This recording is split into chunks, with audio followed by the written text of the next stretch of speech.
오늘 우리가 함께 들여다볼 이야기는 바로 우리 바다입니다.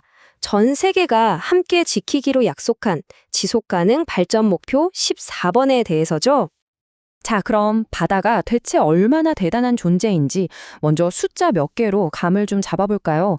지구상에 생명체가 살 수 있는 공간, 그중에 무려 99%가 바로 바다라고 합니다. 그리고 우리가 숨쉬는 산소 있죠? 그 산소의 절반을 바로 이 바다가 만들어내고 있어요. 말 그대로 지구의 거대한 허파인 셈이죠. 거기다가 전 세계 인구 중에 30억 명 이상이 이 바다 덕분에 먹고 살아요. 정말 어마어마하죠. 이 거대한 푸른 심장, 이게 바로 오늘 이야기의 주인공입니다. 자, 이렇게 중요한 바다, 지구의 숨통과도 같은 이 바다를 지켜야 한다고 말하는데 이게 정확히 무슨 뜻일까요? 그러니까 해양 생태계라는 건요, 눈에 보이지도 않는 작은 플랑크톤에서부터 거대한 고래까지 이 모든 생명체들이 바닷물 속에서 서로 얽히고 설켜 살아가는 하나의 거대한 생명 그물망, 뭐 그런 거라고 생각하시면 돼요. 그런데 문제는 이 소중한 생명 유지 장치가 지금 정말 심각한 전례 없는 위기를 맞고 있다는 겁니다. 위협은 한두 가지가 아니에요. 오염, 산성화, 남획. 이게 다 따로 노는 게 아니라 서로 겹치면서 문제를 더 키우고 있어요. 예를 들면 이런 거죠. 우리가 내뿜는 이산화탄소 때문에 바다가 점점 산성으로 변해요. 그럼 물고기나 산호 같은 애들이 약해지겠죠? 근데 이런 상황에서 우리가 물고기를 마구 잡아버리면 생태계는 회복할 틈도 없이 그냥 무너져 버리는 겁니다. 그중에서도 남획 문제만 한번 볼까요?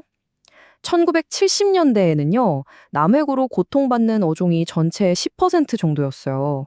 근데 지금은 무려 35%입니다. 불과 몇십 년 만에 3배 넘게 늘어난 거죠. 이거 정말 심각한 수치예요. 이게 그냥 물고기가 줄어드는 거나 하는 생태 문제에서 끝나는 게 아닙니다. 돈 문제이기도 해요. 이렇게 물고기가 사라지면서 매년 허공으로 날아가는 돈이 무려 50억 달러나 됩니다. 매년요. 상황이 이렇다 보니 전문가들 사이에서는 이런 말까지 나와요. 이 SDG 14번 목표, 즉 바다를 살리는 일이 어쩌면 인류가 마주한 가장 어려운 숙제 중 하나일 거라고요. 실제로 아직 목표에 근접한 나라가 단 한 곳도 없다고 합니다. 자, 그럼 이렇게 어려운 숙제 앞에서 우리는 그냥 손 놓고 있어야만 할까요? 아니죠. 인류가 내놓은 약속 SDG 14가 바로 그 해답을 찾기 위한 청사진입니다. 이 SDG 14라는 게 뭐냐면 아주 간단히 말해서 바다를 잘 보존하고 또 현명하게 사용해서 우리 후손들에게도 물려주자는 거예요. 유엔이 중심이 돼서 전 세계가 함께 지키기로 한 약속이죠. 그럼 구체적으로 뭘 하자는 걸까요? 이 계획에는 몇 가지 핵심 목표가 있어요. 첫째, 온갖 종류의 해양 오염을 막고 확 줄이는 것. 둘째, 해양 생태계를 잘 관리하고 보호하는 것. 그리고 셋째, 최소한 바다의 10%는 보호구역으로 지정해서 지키자는 거죠. 그리고 물론 어업 문제도 빠질 수 없죠. 무분별한 남획이나 불법 어업 같은 파괴적인 방식은 이제 그만두고 특히 작은 규모로 지속 가능한 어업을 하는 어민들을 지원해서 시장에 접근할 수 있게 돕자는 내용도 포함되어 있습니다.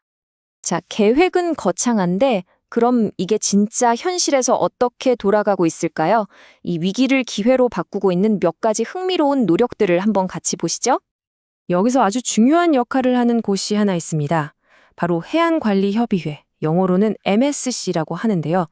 여기가 뭘 하는 곳이냐면 지속 가능한 어업이 뭔지 그 기준을 딱 정해주는 국제적인 표준을 만든 곳이에요. 이 MSC의 역할이 얼마나 중요하냐면요. 유엔에서도 이들의 데이터를 가지고 전 세계가 얼마나 목표를 잘 이행하고 있는지 측정할 정도예요. MSC 인증 하나로 생태계 보호, 지속 가능한 어업, 소규모 어민 지원, SDG 14의 여러 목표를 동시에 달성하는 데 큰 도움이 되는 거죠. 이게 실제로 어떻게 작동하는지 보여주는 아주 좋은 예가 있어요. 멕시코의 붉은 랍스터 어업인데요. 이 어업이 MSC 인증을 받으니까 국제시장에 진출할 길이 열린 거예요. 그러면서 돈을 벌고 그 돈이 다시 지역사회에 투자되고 정부 지원까지 이끌어내는 이런 설순환이 만들어지는 거죠. 정말 멋지지 않나요?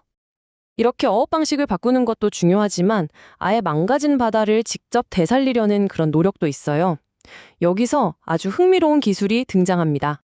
바로 우리나라 기업 포스코가 만든 트리톤이라는 인공 어초인데요.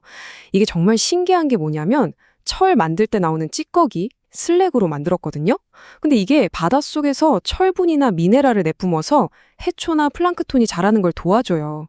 한마디로 생명 없는 바다 사막을 다시 푸른 숲으로 바꿔주는 거죠. 이런 기술이야말로 기업의 혁신이 어떻게 SDG 14의 핵심 목표, 바로 해양 생태계 복원에 직접적으로 기여할 수 있는지를 보여주는 완벽한 사례라고 할 수 있겠습니다. 물론 우리가 마주한 바다의 위기는 여전히 거대합니다. 하지만 오늘 우리가 본 것처럼 이런 혁신적인 노력과 전 세계적인 협력이 합쳐준다면 희망은 분명히 있어요. 이미 작은 변화들이 시작되고 있고요.